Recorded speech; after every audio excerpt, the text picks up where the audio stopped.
Thanks everyone for joining me. This is the episode where we're chatting with, and I pardon me, how do you pronounce her name? Siham. Siham. Siham, Yeah. she's in Morocco. She designs small, personal, or even private tours of her country of Morocco. She lives there, so what better person to maybe choose for our group trip, ladies, to Morocco? I know we've talked to a couple other companies and so forth, and the time and getting it all sorted, but Carolyn Ray of Journeywoman, which is a well-respected women's, she has a website, she has a newsletter. If you haven't heard of Journeywoman, I would suggest checking it out. When I did a search, I wasn't coming up with smaller, more boutique offerings. A lot of them were through companies we've all heard of. We've all heard of Intrepid, G Adventures, but their groups are like 20 people, maybe 15, but I still think that's a bit large. And, I'd rather stick with our group of friends or ladies that we know are about the same age and enjoy the same interests. So, welcome, Siham. Thank you, April. Thank you for the beautiful welcome. Oh, you're And let's go welcome. into it. So tell So, us about yeah, Morocco. I know we're looking at going in springtime just because the temperatures are a little bit better. The weather, we're not, we don't want to do hot weather. I live in Las Vegas, so it gets to be 100 here most of the year. And so yeah. I'd rather have it a little cooler if possible. So tell us, timing wise, maybe your suggested time for us to consider coming to Morocco. Yeah. Well, in terms of coming to Morocco, April is considered one of the beautiful months where to be. Like, what it's like nice this year that there is no Islamic like religion holidays that coincided with that time, which is important. Also, like another thing that I'm gonna add, like in terms of planning your dates, anything like starting from Saturday or Sunday, mid-April onward would be great. Such as like I've suggested April 18 as a start of your trip. So that will resonate beautifully like with your stay. And also you're gonna come like as a part of a time we're gonna see green and flowers. Yeah, that's how Morocco like is crowned like with the green color. Yeah, I think that would be lovely. And I understand just from other travelers that have come to Morocco, the food is so fresh. So for people that enjoy food, the meals are fresh. The restaurants are able to, or private homes that may offer breakfast are able to use the fresh fruits and vegetables that time of year, perhaps. Oh yeah. Like normally in our markets everything is fresh and on season. So as an example, like when it's the season of the beans, we're eating a lot of beans at that time until we say okay, we're fed up. Let's wait for you until next year. Same with the pomegranate. Right now while we're talking, right now it's the season of the figs, of the pomegranate. So this is what we're consuming. It's the season like of clementine or Oh, yeah, like yeah. mandarin. Yeah, yeah. So it's the season of that. So this is what we're consuming at the moment. And then few months, I would say 1 month or so, you're not gonna find it in the market because we dislike having frozen or imported fruits and vegetables. So we eat everything like per season. So what Yeah. kind of foods would you say would be available like in April if we were choosing to come then? Well, I mean, at that time, it depends because the climate is changing, but I'm gonna share this. Like, once as an example, like you'll see on the menu sometimes in small areas, like menu of the day. And then that menu of the day is created depending on what is available that day in the market. If it's sweet potatoes, then they're gonna do something with sweet potato at that time. Couscous, like tagine, and other things are available throughout the year. I'm just talking about certain vegetables where you or fruits that you can try it on specific times only. Nice, nice. Yeah. So when you're working with a group, how do you get, around, say if it's a group for five or six, what kinds of transportation would be using? I mean, like with six people, for them to feel comfortable, I'm not gonna use the six-seater because six-seater that means three sitting here and three sitting like in the back, and they are squeezed together. So that's not gonna give any comfort throughout your trip. And some drives are longer compared to the other. So I'm using 12-seater, so that means more comfort. And also the guide can also be like riding with you during your drive. Like I'm not like this is optional. You can have a guide at disposal throughout, or you can have guides in different cities. Like if you ask about my recommendation, I'm gonna say guides on different cities because at that time you get to know different viewing and Oh, perspectives from each local guide of that place. However, when you have one guide throughout, that means that you are being just with one guide throughout your journey. So you don't get like to hear what other perspectives. How is this local person living in that city is viewing the space from his like own vision. yeah, nice. Do you travel then with smaller groups? Like if we were to do something with you? Yeah, well, I mean, sometimes I travel like upon a request. As an example, this October, I'm doing a culinary focus trip with one travel advisor. Yeah, and that's going to be starting from the 24th October until the 2nd November. That's their departure date. I don't like host a lot. It's only when I am required. When someone is asking me like, "Yo, do you normally do that?" And if I am like, as an example, requested, that means that I'll be joining that trip for sure. Oh, nice, nice. So what kinds of experiences should be included when we're thinking about planning? Like what cities would you recommend? Yeah, I would say depending on the duration, and here is how I'm gonna map up Morocco for you. Like Morocco is diverse from one place to another, and each place it's around the minimum 4 to 5 hours drive, like to get there. As an example, from Fez to the Sahara Desert, it takes 8 hours drive. And from the Sahara Desert to Marrakech, it takes 13-hour drives, one tree. Oh, So in order to split it, we do one night in between, 6 hours drive to Skora, and then 6 hours drive to continue to Marrakech from the Sahara Desert. So this is how Morocco is huge. And we recommend in each city to stay at least 2 or 3 nights because one of the things that we don't like travelers to face is packing and packing, packing and packing. That doesn't give you any sense of stability or understanding like the place where you are. The cities that are of interest, I would say, depending on the duration for sure, because we have many beautiful like cities, many beautiful towns, villages. But as an example, within 10 to 12 days, which what we have shared, I would say if you can focus on Marrakesh, High Atlas Mountain, maybe for an excursion from Marrakech, do the Sahara Desert, then come to Fez, then continue to Casablanca and fly. That's gonna give you a beautiful rhythm and viewing of different places along your journey. In terms of experiences, each city has its own, but basically, like we can do like culinary, craft, design, art, music. So it sometimes lecture. If you want to meet with someone who speaks about women rights, we do lecture, and then we bring someone like who is like from university or expert in that topic, and then he sits with the ladies during a dinner or lunchtime, and then they discuss together. Like there are many brilliant ideas that we do. Also like fun things. It could be sometimes henna with oh music and yeah. wearing dresses and having that lovely like attire session. And this is with a private family home, so it doesn't feel touristic. I lead hammam tours, so if someone like would like to do say, oh, I'm brave to go to the local hammam and experience it. That's something that I host personally. So I take women to a local hammam so they can soak up into the culture, sit with other local women, and then have that hammam experience. And it has nothing to do with the spa or like with the hammam of the hotels. This is something 100% cultural and unique and way different like from what it's given in Riyadh and in hotels. So it's really about connecting with the locals from like and feeling that you are part of it and being involved as much as possible. That's the important thing. Right. Oh wow, that sounds beautiful. And I know you were Thank you. talking like Fez, you would recommend like a couple nights just because, Yeah. as you said, otherwise you're just kind of getting there and then not really having time to To explore and do experience. Yeah, so like just to speak about Fes on its own, Fes is the capital of crafts of Morocco. Oh, Fes, it's like the place where everyone comes to study there. Like it has one of the oldest universities in the world. So that's how Fes is important.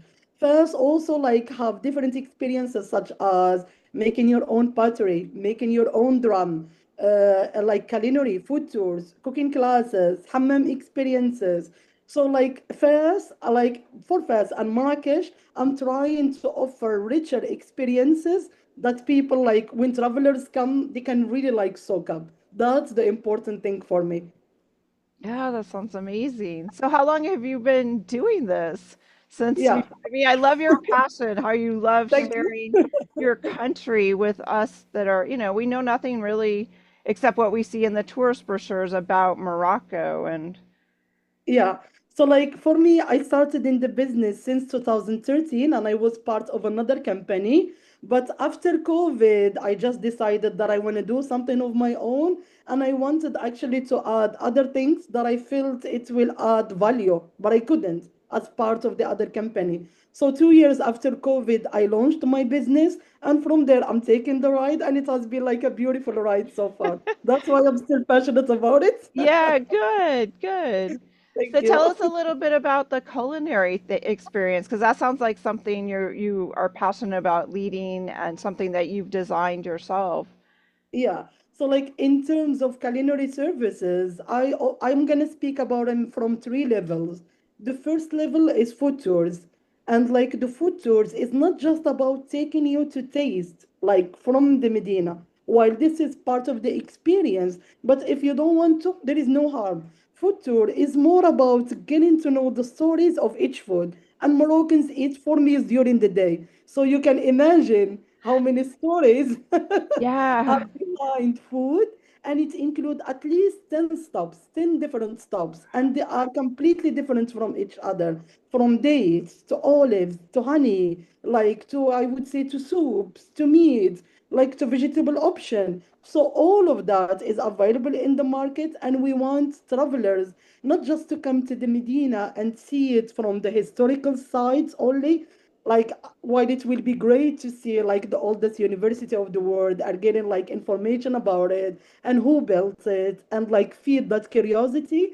However, seeing the same of the Medina from food perspective, that's also like adds up. That's why I always like plan it this way: full day Medina tour at the first, and for the ones who are interested in culinary experiences on the second day, because you view our city like of Marrakech first, like from both perspective, heritage and culinary, and they both align perfectly. So like that missing piece you added from the stories that it shared.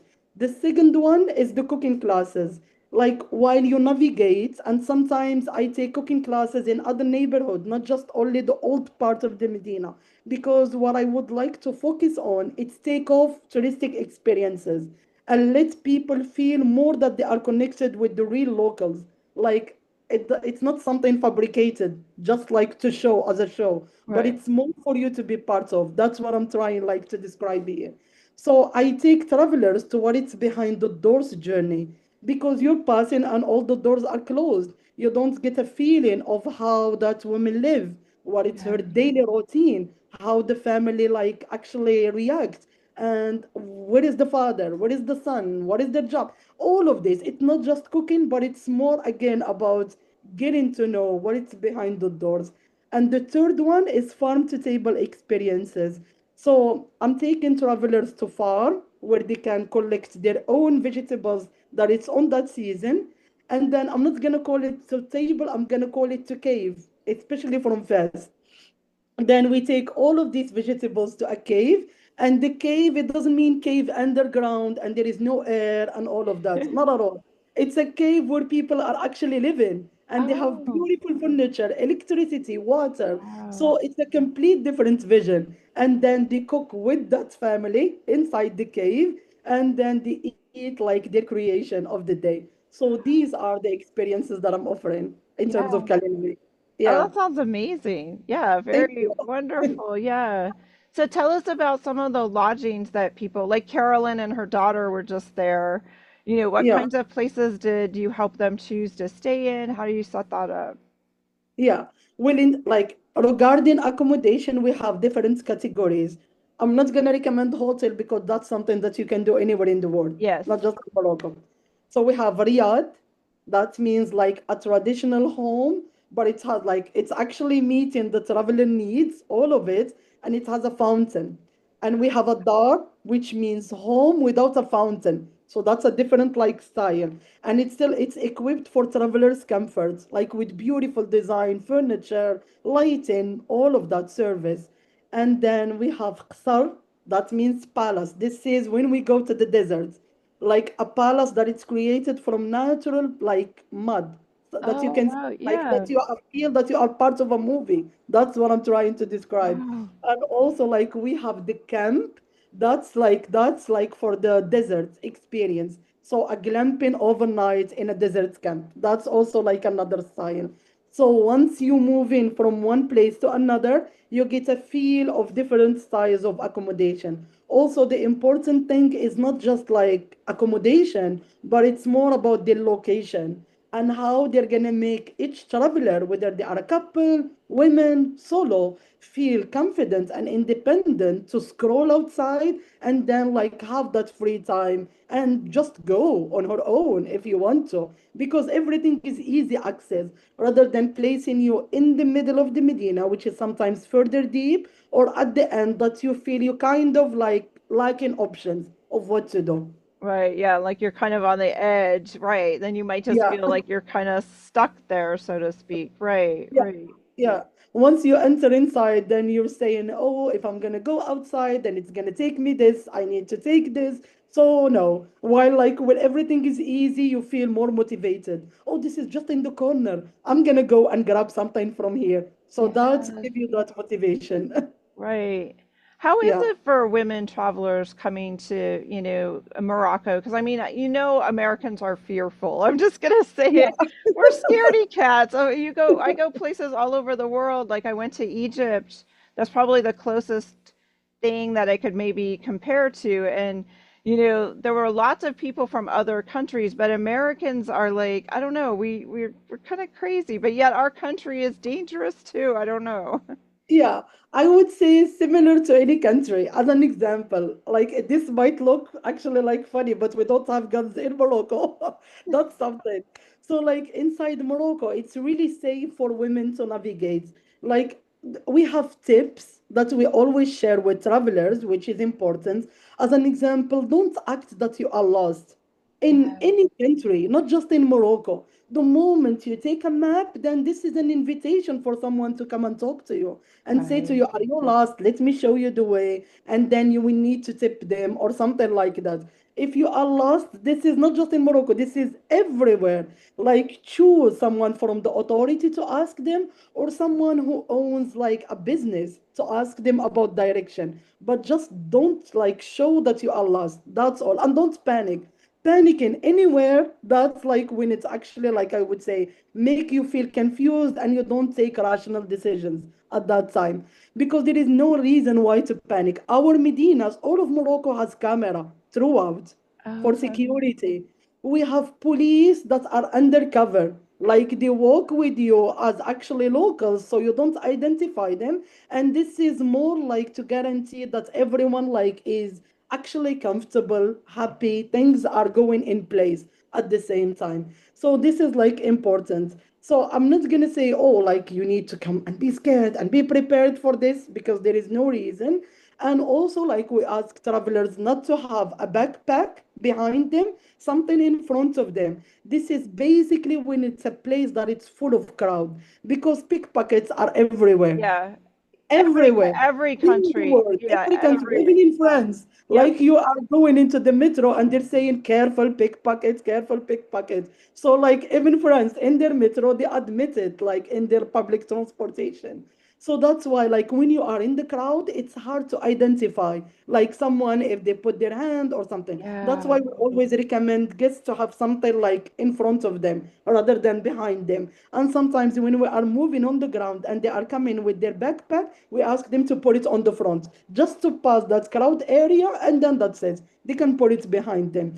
So like our guides are trained into that, and also they share tips like that are how to navigate Morocco in that sense. So like they, when you travel on your own, that's something. But when you travel with a company, that means more care, like more tips and more information, of course.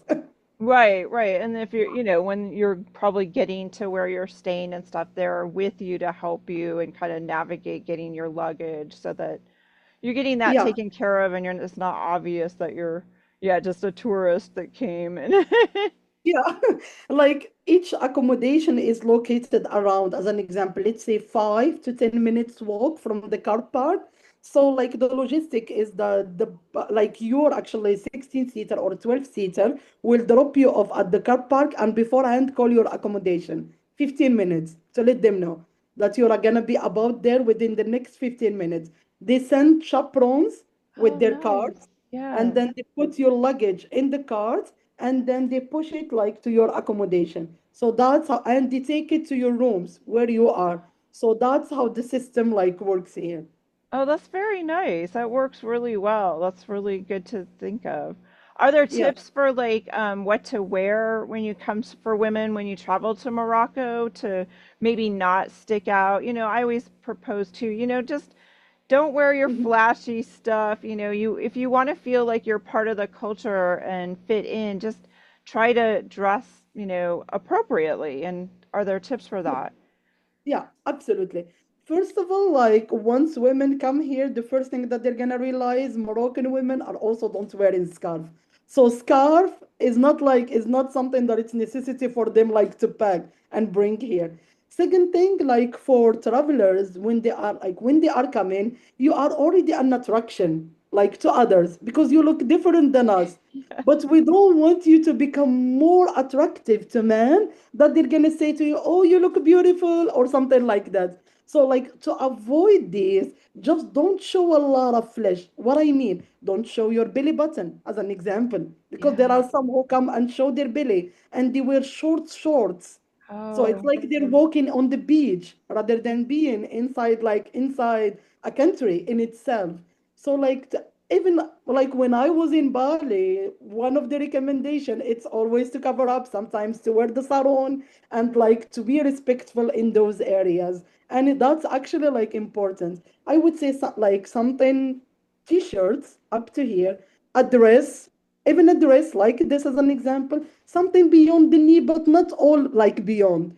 Just things like that will let you feel like I'm not safe, but will let you feel less yes. attraction. Yeah. And that's what I'm trying to say. Yeah, no, and it makes sense too. Like you said, you don't need everybody, like men, looking at you because you look very, I mean, we already look different, but if you've got all Yeah, this skin showing, right, you're yeah. attracting it more attention, and that's not something that you probably want, right? Yeah, like most of the women who come here, like when they travel, and like it's not about wearing modestly. You can still wear your design, what you prefer, what you like. It's just more not to show too much flesh, like that. It's like you're taking a walk on the beach or something like that. That's like they feel more centered in that sense. But I mean, like, even me as a local, this is not just for you as a traveler. If I'm gonna walk with short shorts and showing my belly, all of the men will look at me like, I will look at me and then say, "Oh, you look sexy. How about we know, we get to know each other. Here is my Oh number." no, I don't want that to right, go. right, right. Yeah. So in 10 to 12 days on the itinerary, you think it's best to start in Marrakesh, fly into Marrakesh, and then leave out of Casablanca? Was that what you were saying? Yeah, and here is the reason why. There is an important reason. Like once you start with Casablanca first, you kind of feel calm. Then you go to Marrakesh, and it's the end of your trip, and that you're already like prepared to go home. Then everything is wild. Then you like you Marrakesh even and say I didn't like being in Marrakesh. So I would say people are coming, your travelers will come with like, oh, we want to be in Marrakesh, that's the Yes, international yeah. place.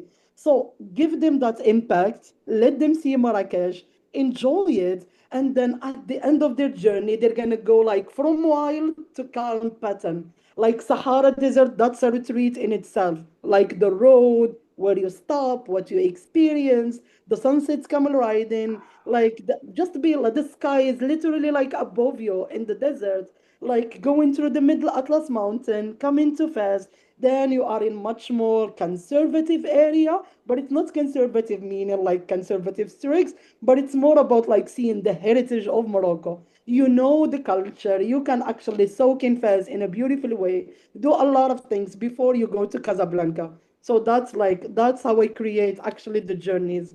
Before I used to end it in Marrakesh, but when I start hearing the traveler feedback, oh, we went to Marrakesh and it was motorcycle and we didn't like it. Like some of them have even asked me to take them to a garden away from Marrakesh on the last day. Oh, Yeah, yeah. So like after two feedback from like two different like women, I change the way yeah. of the itinerary. And this right now works better for me. Start with Marrakesh and in Fez and do the deserts. Everybody, like a lot of travelers, I would say appreciated. Even with Caroline, she started with Marrakesh and then ended it in Fez through the High Atlas, through the Sahara Desert. Yeah, that's right. And how long was her trip? Was it about 10 days, 12 days? How long was she there? It was almost, I would say, like 3 nights in Marrakesh, then 3 nights, 6, 7, 8, 9, 12 days. 12 days, 11 nights. Oh, wow. Okay. Yeah, yeah. And they've done a lot. They've Oh, done actually like a I know. lot. I've seen like I'm gonna share some of the pictures with the other ladies that haven't seen her story, but yeah, she's done a lot. It's Yeah. amazing. So like every day was active in its own way of what are the activities that they experience along with her daughter, of course. Yeah. What were some of the highlights, would you say, that travelers most have you found in taking people? Yeah, I would say meeting people, that's always a highlight. Like understanding the different lives from one place to another, because we are one Morocco, but each place is diverse from each other. Like Marrakesh has its own signature, Fez has its own signature. Like sometimes you're feeling that you're moving from one country to another Oh, compared to wow. one city to another. Yeah. So I would say nothing is similar to the other around your journey. Marrakesh is red, all of it red color. Fez is much more with blue and the green color. Wow. The Sahara Desert, like the earth and nude colors. That's what you see along with the golden sands. And each place has its own way of how the people are living at it and how they are accessing it. As an example, in the Sahara Desert, you get to meet a nomad family. And this is what I've done to Caroline and Alex. I've actually like arranged for them 4x4 to take them to meet a nomad family, see how they live, which actually they said it was crazy because Yeah, it's right. something way too different from what they were even expecting. And then have a meal, like have the signature meal of the region with them, with the locals. Oh, wow. Yeah. And then go back. So like just this is how I like actually like this is how I like showing or for travelers to view Morocco. Like it's not just about this, but it's about each place has its own heritage on its own. Yeah, that sounds amazing. Do you take Yeah. people? A lot of us hear about the Blue Village, and I think that's Chefchaouen. Chefchaouen. Yeah. I would say like I mean it's challenging to answer in a way that it's actually not just mature but resonate. While Chefchaouen, it's beautiful and had that blue color, it becomes so touristy, Oh, so touristy, and full of a lot of travelers. And sometimes you might walk in a street that it's owned by like the locals, and then they say, if you want to take a picture, you need to pay us this amount of money. So like I'm trying to take that part of experience from the tour because everybody is going with the anticipation. We're gonna be in the blue city, oh it's gonna be beautiful. We're gonna take pictures. And then like they face the reality that it's still beautiful. However, the nature of the locals has changed massively due to the mass tourism that it's actually like receiving. right. It's like So getting over touristed. You're saying, yeah, it's too yeah, crowded, too many people wanting to yeah, visit that one spot that they've seen on the internet over. Yeah. Oh, yeah. interesting. And it's also like navigated the most by people from Asia. such as China, Japan. Why? Because they have done like a propaganda about Morocco in China, and then everyone like in China know Morocco as Chefchaouen. Oh, There are even interesting. some Chinese restaurants open there. And when I'm speaking about Chefchaouen, it's like half size or less than half size of us. It's just a small town. So you can imagine the capacity that it like takes and why it's become this way. Like for people who say, no, no, no, but we want to see it. I'm just advising one night and then move on to Tangier. Tangier has become more and more open. Tangier, it's more, or sometimes drive to Tangier via Chefchaouen. You can still see Chefchaouen, then drive to Tangier and have your last night there instead of being in a place that you're gonna feel, oh, like there are so many crowds. I'm not enjoying it. Right. Oh, that's an I'm glad you shared that because yeah, we didn't know. I mean, opening Chinese restaurant, like you said there, Yeah, that means it's really been impacted by the people coming there that they're catering to those individuals, which, it's fine, it's business, but as a traveler, it takes away the authenticity. It's kind of changed it to just yeah, absolutely. I mean, like the important thing is for travelers to see Morocco with its Morocco, like food stops. I'm not saying everything has changed in Chefchaouen. Like it's still having that authenticity, but moreover, it's about the crowd. Like the locals are expecting more money from travelers because unfortunately, like travelers has given them money, so that becomes expected more than expected, granted, more right. than expected, I would say, even. So that's how like the place has become. Interesting. Wow. Yeah, So eye-opening. So yeah, the cities you kind of recommend are Marrakesh, Fez, you mentioned Tangier, and then yeah, leaving out of Casablanca. yeah. But I mean, for your trip, let's say if we do as an example, like 12 days, 11 nights, and I'm gonna like write a program. So let's say 3 nights. This is in Marrakech, and then one night in Skora that we were talking about. Right. That's like the splitting of the drive from Marrakesh to Sahara Desert. 6 hours drive here for today. And then one night in, I would say, I'm gonna try to do Merzouga. If not, then I'm gonna change it to the Sahara Desert. And then one night in Sahara Desert.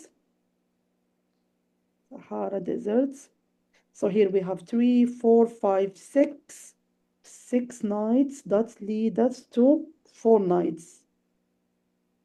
7, 8, 10, 11. Yeah.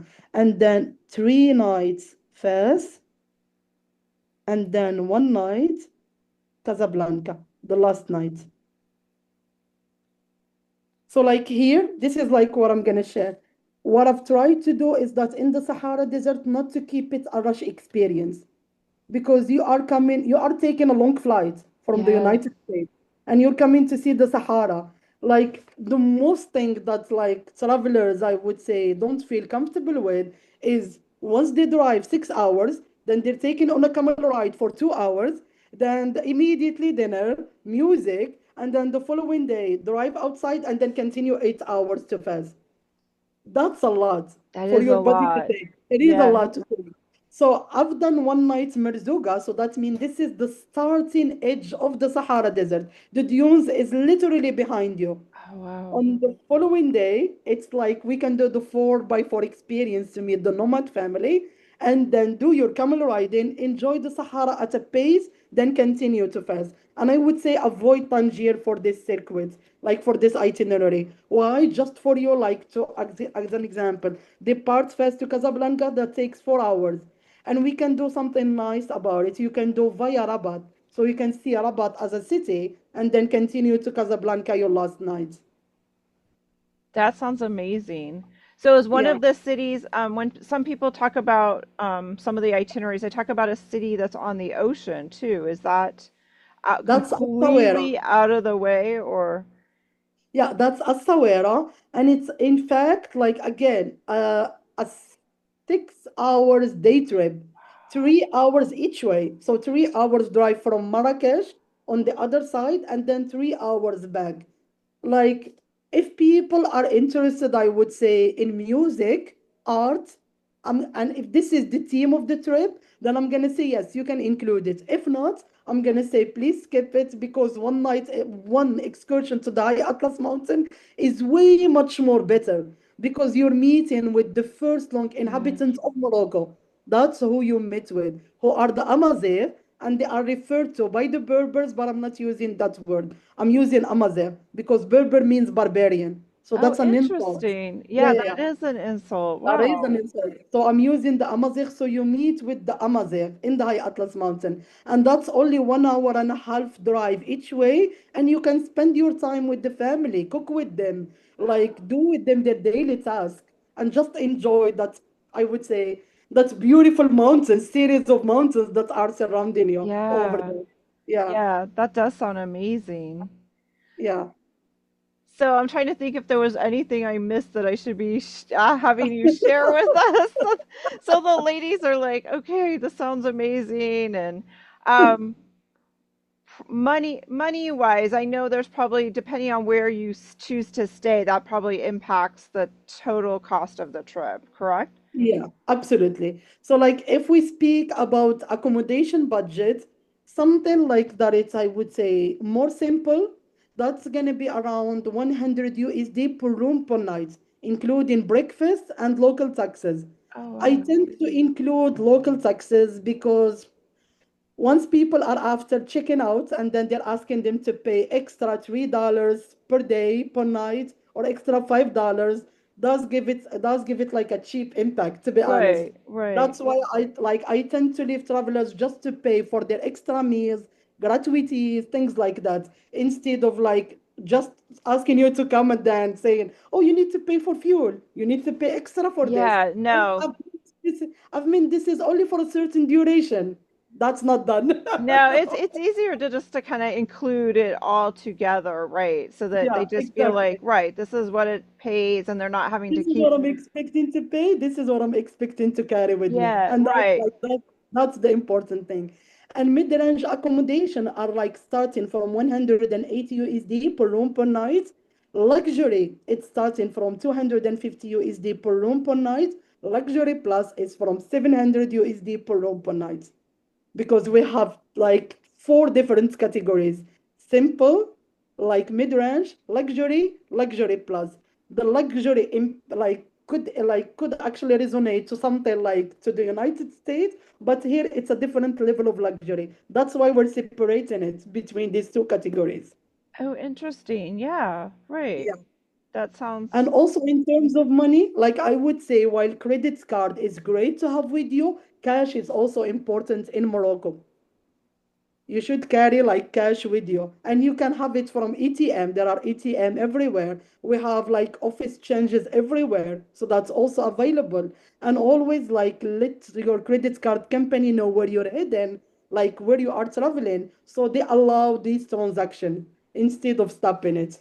Right. No, I always advise, especially when you're going to communities, other countries, even in the United States, small towns, people, the locals Mhm. appreciate cash because they don't have to pay fees to credit card companies. And, if you just want Yeah, to buy, a souvenir, something to remember your trip, or even food, a lot of times paying yeah, cash is much more appreciated.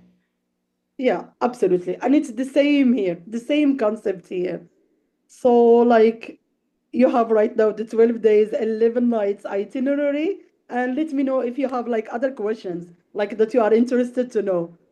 That I can't think of any right now. I think it's determining what talking to the ladies to find out what their interests are. If it's more like Yeah, the arts and the interacting with women, that type of aspect of trip. I think seeing the artisans and all the beautiful things they create, I think that's really yeah, important.